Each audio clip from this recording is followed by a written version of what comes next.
शिवमंदिराच्या परिसरात आहोत आपण आणि इथे वृक्षारोपणाचा कार्यक्रम चालू आहे आणि या पूर्ण परिसरामध्ये असं वृक्षारोपणाचा कार्यक्रम जिथे जाणार तिथे झाडं लावलेली आहेत, छोटी छोटी रोपं लावलेत आणि प्रत्येक जातीची सगळी रोपं आहेत.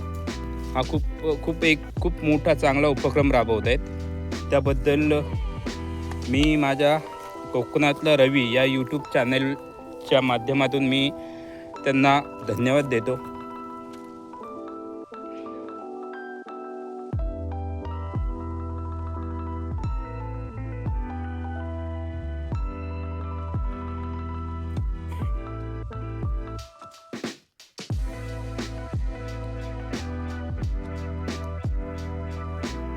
मित्रांनो, आता आम्ही जिथे आलो आहोत जी डोंगरावरती त्याच्या परिसरामध्ये जे वृक्षारोपणाचा कार्यक्रम चालू आहे तो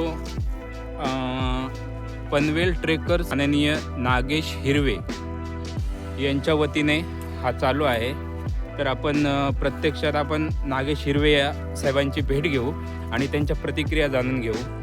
आता आपल्याबरोबर आहेत पनवेल ट्रेकरचे माननीय ॲडव्होकेट नागेश हिरवे आणि त्यांच्याबरोबर त्यांच्याच तरुण पिढीमधले नाही, खरं मस्करी नाही, यांच्यासारख्यांना तरुण पिढीच म्हणावी लागेल, कारण त्यांचं वय आज 73 इयर्स ओल्ड आहेत ते आणि ते या वृक्षारोपणासाठी त्यांनी हा उपक्रम जो हाती घेतला आहे त्यांच्या खांद्याला खांदा लावून काम करणारे हे तरुण आहेत. आता आपण त्यांच्याकडून त्यांच्या प्रतिक्रिया जाणून घेऊया. मी ॲडव्होकेट नागेश हिरवे.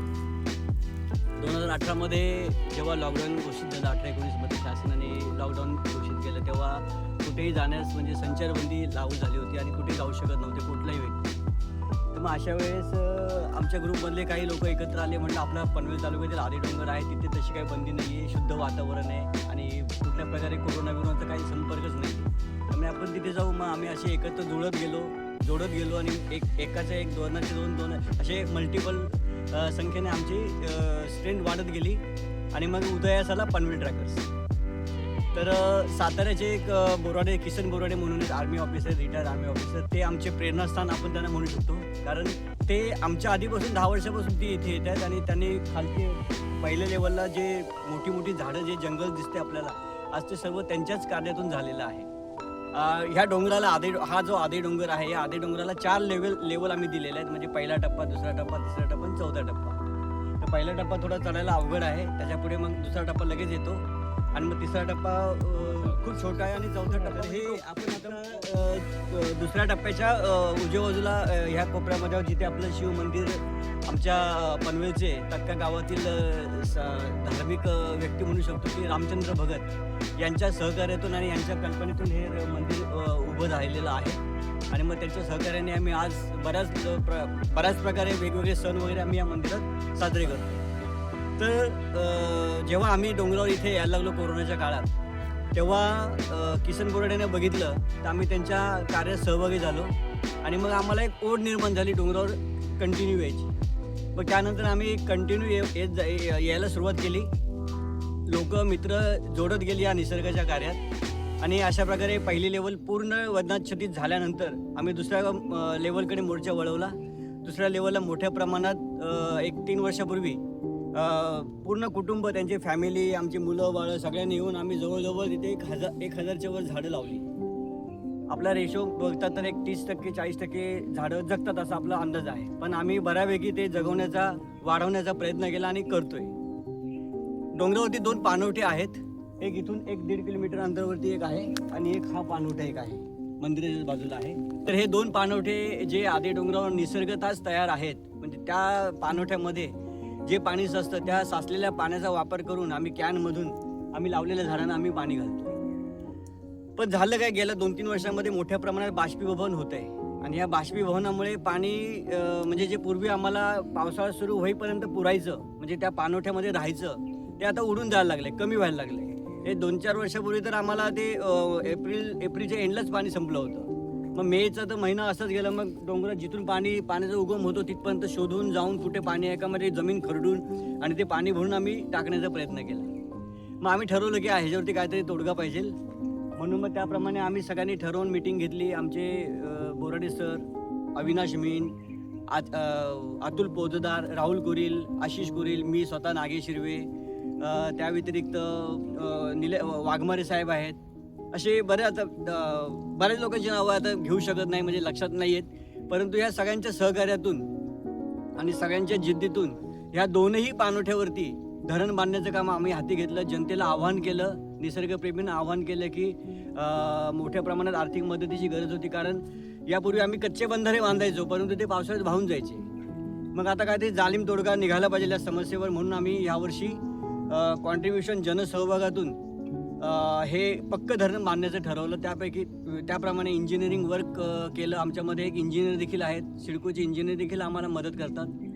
तर हे अरुण रोकडे जे इंजिनियर अभियंता आहेत, तर त्यांच्या सहकार्यातून किंवा त्यांच्या मार्गदर्शनाखाली हे दोन्ही धरणाचं बांधकाम झालेलं आहे.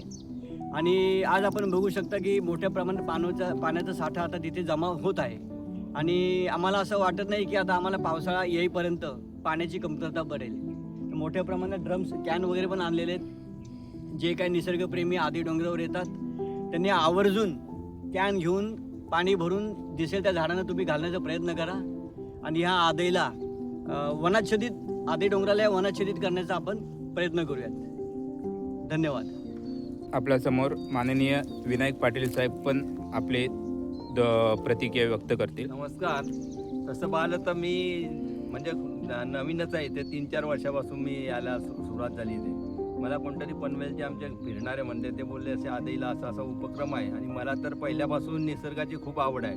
म्हणजे मी पुण्याला असताना माझ्या मुलीकडे तिथून जवळजवळ 3-4 किलोमीटरवर डोंगर आहे, तिथे फिरायला एकटाच जायचो.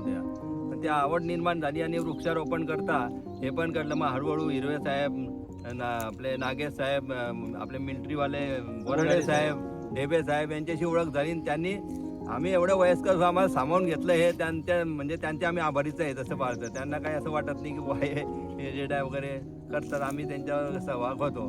तर ही आता 2-3 वर्षापूर्वी सुद्धा झाडं बरीच खूप लहान होती सेकंड लेवलला, पण आता तुम्ही बघा तर ही पण झाडी बरीच मोठी झालेली आहे. आणि सगळ्यांनी बरेच लोक येऊन पाणी देतात, देत नाही असं नाही, पण सगळ्यांनी उन्हाळ्यात जास्त द्यायला पाहिजे ही विनंती आहे सगळ्यांना. तर सगळ्यांनी केलं तर ही हिरवगार व्हायला वेळ लागणार नाही. आणि विशेष म्हणजे आम्ही इथे 3 ते 4 सण दरवर्षी साजरे करतो. एक म्हणजे शिवजयंती आम्ही पहिल्या लेवलला एक आमचा बसण्याचं एक ठिकाण आहे, तिथे आम्ही शिवजयंती साजरी करतो. या व्यतिरिक्त महाराष्ट्र दिन साजरा करतो. त्यानंतर महाशिवरात्रीला शंकराच्या मंदिरामध्ये मोठ्या प्रमाणात उत्सवच एक प्रकारे होतो. आता तो मागच्या वर्षी आमचा पहिलाच उत्सव झाला. त्यामुळे मी आवाहन करतो की तुमच्या परिसरामध्ये जिथे तुम्हाला दिसेल, जिथे डोंगर असेल किंवा जिथे मोकळी जागा असेल, तिथे चांगल्या प्रकारे त्या ठिकाणी वाढणारी जगणारी झाडं लावण्याचा प्रयत्न करा. आणि जर तिथे पाणवठा असेल तर अशा प्रकारे एकत्र येऊन ते पाणी वाचून साठवून त्या पाण्याचा वापर करून तिथे झाडं जगवण्याचा प्रयत्न करा. खूप चांगलं काम होईल आपल्या सगळ्यांच्या हातून. धन्यवाद. मी तुम्हाला हेच आवाहन करतो की जर का आपला निसर्ग अबाधित ठेवायचा असेल तर ज्या ह्या अशा संस्था ते अबाधित ठेवण्यासाठी आपलं योगदान देत आहेत, त्यांना तुम्ही जॉईन व्हा. त्यांच्या सहकार्याला तुमचा थोडाफार हात जरी लागला तरी आपला हा निसर्ग अबाधित होणार आहे. आणि त्यामुळे आपल्या येणारी पिढी जी आहे ती सुखाने आणि समृद्धाने जगू शकते ना. आपला निसर्ग वाचवायचा असेल तर तुम्हाला मी माझ्या यूट्यूबच्या चॅनलद्वारे मी तुम्हाला अशा अभियानामध्ये सहभागी व्हा. आपला भले फूल नाही पण फुलाची पाकळी देऊन, सहकार्य देऊन तुम्ही आपला हातभार लावू शकता. एवढीच विनंती. धन्यवाद.